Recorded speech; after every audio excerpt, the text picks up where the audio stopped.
As pessoas do discurso, quais são, hein? Vamos ver. Quais são, para que servem, onde as encontramos? Vamos tentar responder a estas perguntas. Começando com a pergunta: quais são as pessoas do discurso? Precisamos saber que as pessoas do discurso são eu, tu, ele, ela, nós, vós, eles e elas.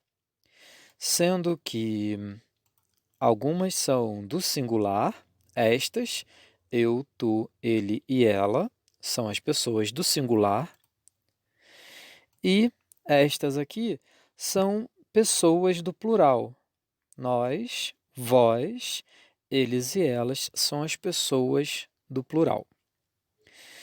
Só que nós temos algumas outras três pessoas: o você, a gente e vocês.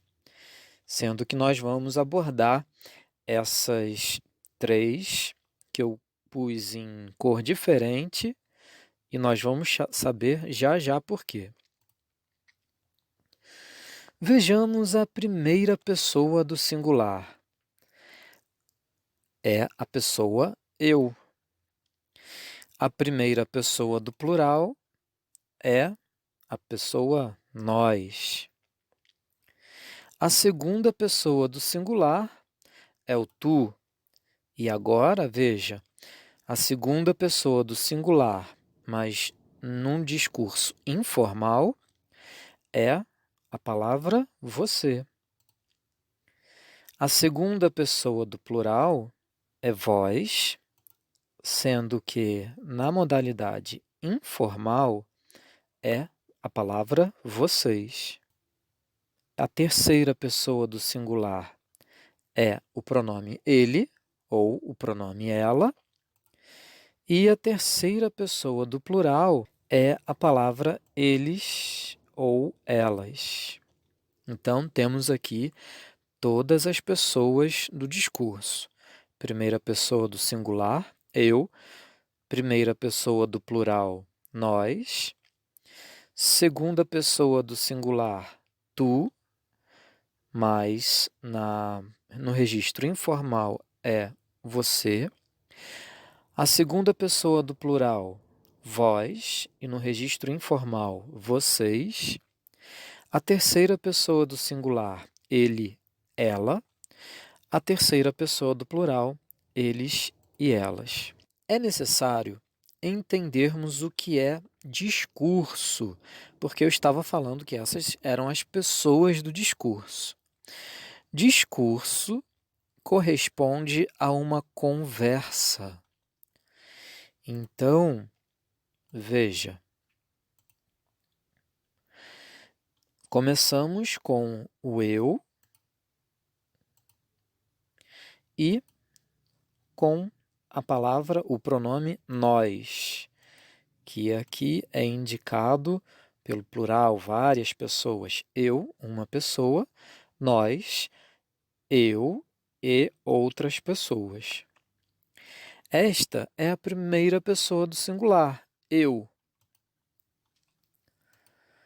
E a primeira pessoa do plural, o pronome nós. E quem é a primeira pessoa? O que faz essa primeira pessoa, seja a pessoa do singular ou a pessoa do plural? É quem fala ou quem escreve. Veja, quem fala ou quem escreve. Isso é a primeira pessoa, tanto do singular quanto do plural. É a pessoa que fala ou a pessoa que escreve. Agora vamos para estas outras quatro, pessoas, esses quatro pronomes. Eles representam a segunda pessoa do singular, o tu e o você, e a segunda pessoa do plural, que é vós ou vocês, sendo que no registro informal nós temos o termo você, e no registro informal, aqui no plural, na segunda pessoa do plural, nós temos o pronome vocês. E quem é a segunda pessoa? É a pessoa que escuta ou a pessoa que lê. É quem escuta ou quem lê, portanto. Vejam aqui duas orelhas para reforçar que essa segunda pessoa é quem escuta, e aqui uma pessoa lendo para reforçar essa ideia de que a segunda pessoa do singular ou do plural é a pessoa que lê. Só que agora nós precisamos abordar alguns conhecimentos muito importantes. Veja, eu tenho a noção de locutor, que também é chamado de emissor, e a noção de interlocutor, que também é chamado de receptor. No caso, quem emite uma conversa, uma informação, uma mensagem que vai sair do locutor, veja a seta, e vai em direção ao interlocutor, também conhecido como receptor. Esta seta indica o sentido da mensagem, da informação que sai do locutor e vai em direção ao interlocutor. Porém, numa conversa, num diálogo, às vezes as posições se invertem. Quem era interlocutor passa a ser o locutor e quem era o locutor passa a ser o interlocutor. E veja, o sentido da seta fica invertido, porque agora era o interlocutor, agora ele se tornou o locutor e ele fala, ele escreve, ele emite uma mensagem, uma informação em direção ao seu interlocutor ou ao seu receptor. Lembrando que isso pode estar tanto no singular, um locutor e um interlocutor, quanto pode estar no plural, vários locutores ou emissores e vários receptores ou interlocutores. Agora nós temos ele ou ela e eles ou elas. Veja que aqui eu tenho a terceira pessoa do singular, ele ou ela, e nós temos aqui a terceira pessoa do plural, eles ou elas. Esta terceira pessoa é o assunto sobre o qual se fala ou sobre o qual se escreve. Pode ser sobre uma pessoa ou sobre mais de uma pessoa, sobre um objeto ou sobre mais de um objeto, sobre um sentimento, sobre mais de um sentimento, ou seja, os interlocutores, as pessoas envolvidas na conversa, é que vão definir qual é o assunto.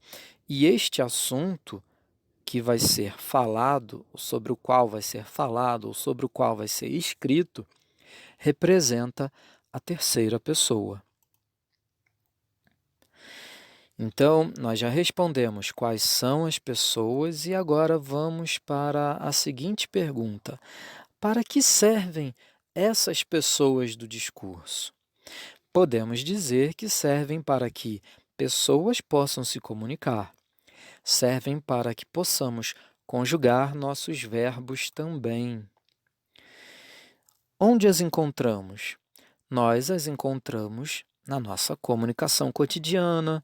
Para quem não sabe, cotidiano significa o dia a dia, na nossa comunicação diária e nas conjugações verbais também. Como assim conjugações verbais? Veja, aqui eu peguei o verbo amar e vou conjugá-lo. No presente do modo indicativo, por exemplo, eu amo, tu amas, você ama, ele ama, ela ama, nós amamos, a gente ama, vós amais, vocês amam, eles amam e elas amam. Perceba aqui que eu coloquei nas mesmas cores as pessoas formais em vermelho, as do registro informal em cor de abóbora e o verbo conjugado em amarelo. Ah, e você reparou que aqui, para conjugar um verbo, não apareceu a palavra mim. Isso quer dizer que no registro padrão da língua portuguesa não existe para mim fazer. Isso pode ser assunto de um outro vídeo. Agora repare aqui na conjugação padrão do nós e para o a gente. Nós amamos, mas a gente ama. Perceba que a palavra gente está no singular, embora tenha essa ideia de mais de uma pessoa. Essa palavra gente está no singular, portanto, de acordo com a norma padrão, no registro informal, nós precisamos ter a gente ama, a gente faz, a gente obedece, a gente cozinha, a gente escreve. E, por outro lado, precisamos ter nós amamos, nós realizamos, nós escrevemos e por aí vai. Entendeu essa parte? E aqui uma sugestão, no caso, duas sugestões. Uma sugestão de leitura de um artigo chamado Você, segunda ou terceira pessoa do discurso, escrito por Vânia Maria do Nascimento Duarte. Você, inclusive, encontra este texto neste link aqui. E uma sugestão de vídeo do canal no YouTube chamado Bom de Língua, cujo link também está aqui. Espero que você tenha gostado e até o próximo vídeo.